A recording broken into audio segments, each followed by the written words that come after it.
지금 서서히 주변에서 누가 연끌해 가지고 사는 게 매우 힘들더라, 뭐 이런 얘기들을 이제 사람들에게 이제 조금씩 하네요. 결국은 이제 무리하면은 탈이 나기 마련인 거죠. 제 주변에도 세 채, 다섯 채, 일곱 채 이제 부동산을 좀 이렇게 과하게 이렇게 소유하고 있는 이들도 있는데요. 뭐 각자 뭐 나름의 판단과 뭐 상황이 되어서 그렇게 결정한 거다라고 생각은 하는데, 뭐 그래도 곁에서 보면 좀 너무 과도하다는 생각이 들 때가 종종 있습니다.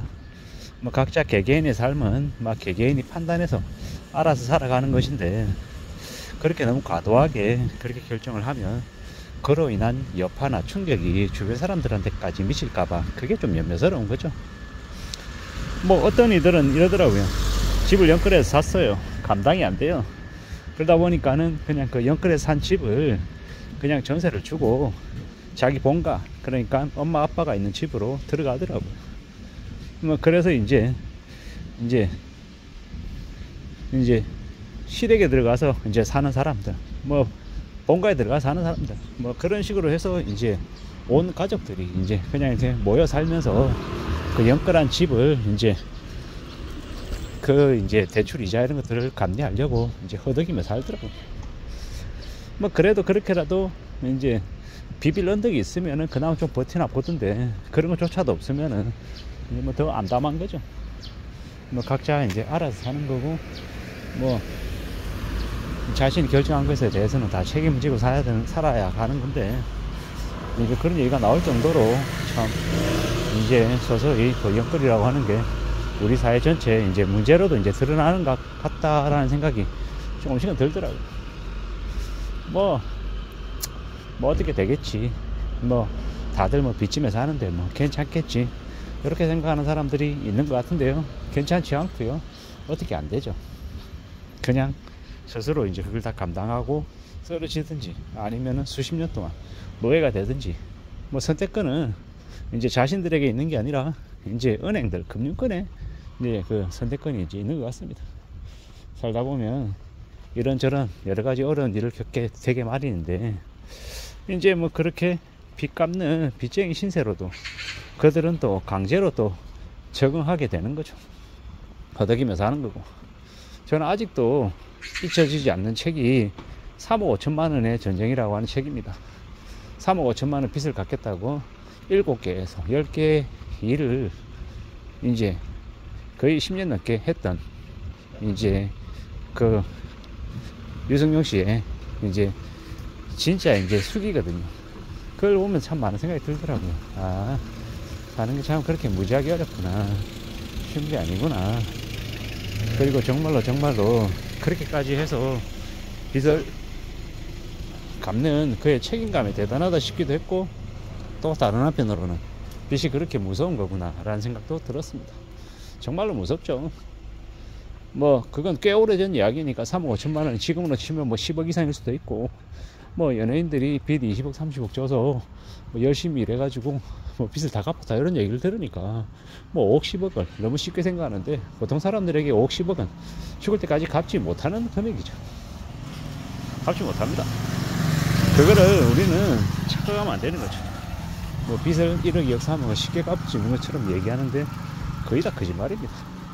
그걸 쉽게 갚을 수 있는 사람은 극소수에 불과하다. 100명 중에 1명이 아니라 1000명 중에 한 2~3명 될까 말까다라는 거죠. 그 정도로 어렵다라고 봐야 됩니다.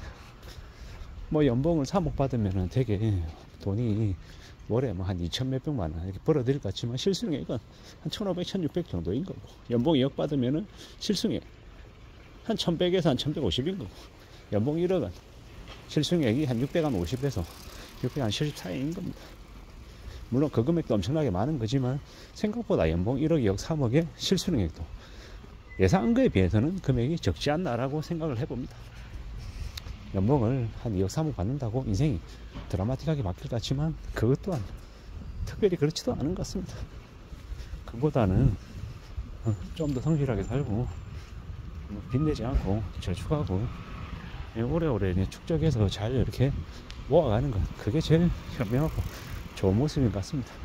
그렇게 생각하고 살아가야 될 것 같습니다.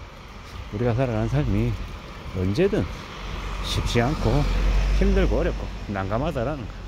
그걸 당연한 값으로 생각하고 기본값으로 생각하고 사는 게 훨씬 더 올바른 모습, 현명한 모습인 것 같습니다. 남들은 다 똑똑하고 남들은 다 멍청하고 우둔하고 나만 똑똑하고 나만 이 세상에 이 살아가는 길을 척척척 잘 헤쳐나가면서 요모저모 잘 다듬어 간다, 뭐 이렇게 생각하는 이제 착각하는 이들이 종종 있는데 세상 그렇지 않다라는 겁니다. 다른 사람들 나보다 훨씬 더 똑똑하고 세상이 훨씬 더 무섭게 합리적으로 돌아간다라는 겁니다. 내가 훨씬 더 비이성적이고 내가 어제와 오늘의 마음이 다르고 시시각각 이렇게 변덕이 죽을듯이 하는 거지, 실제로 내 자신보다 다른 사람들이 그리고 이 세상이 이 사회가 훨씬 더 이성적이고 합리적이다 라고 생각하면 그게 훨씬 더 맞는 것 같다라는, 연결하고 뭐 정신 못 차리고 사는 사람들이 뭐 이제 서서히 시간이 지나면 지날수록 그 대가를 이제 지불하며 사는 모습들이 주변에 이제 속출한다라는 거. 그리고 그들의 모습 또한 이제 금방 이렇게 드러났다가 사그라지는 게 아니라 꽤 오랫동안 우리 사회 문제로 오랫동안 아마 회자될 것 같습니다.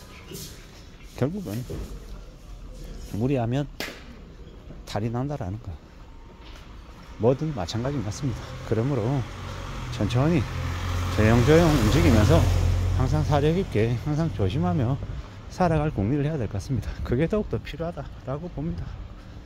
우리가 너무 만만하게 너무 쉽게 너무 함부로 뭔가를 얻을 거라는 생각도 안 하는 게 좋을 것 같습니다.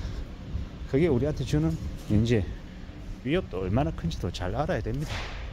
살아가는 삶이 쉽지 않고 어려운 만큼 우리는 좀 더 신중하게 좀 더 심사숙고하면서 한 걸음 두 걸음 다가가면서 뭔가를 가질 생각을 하는 게 좋을 것 같습니다. 그렇게 지내야, 그렇게 살아가야 우리네 삶을 또 만들어가지 않겠냐라는 겁니다. 누가 뭐라 해도 쉽지 않은 삶입니다. 그 쉽지 않은 삶을 이제 너무 만만하게 생각했던 영끌족들이 서서히 이제 고통 속에 살고 있다라는 게 사람들의 이제 이야기 속에 오르내리는 것 같습니다. 그런 얘기에 이제 주인공이 되면 얼마나 서글프겠냐라는 겁니다.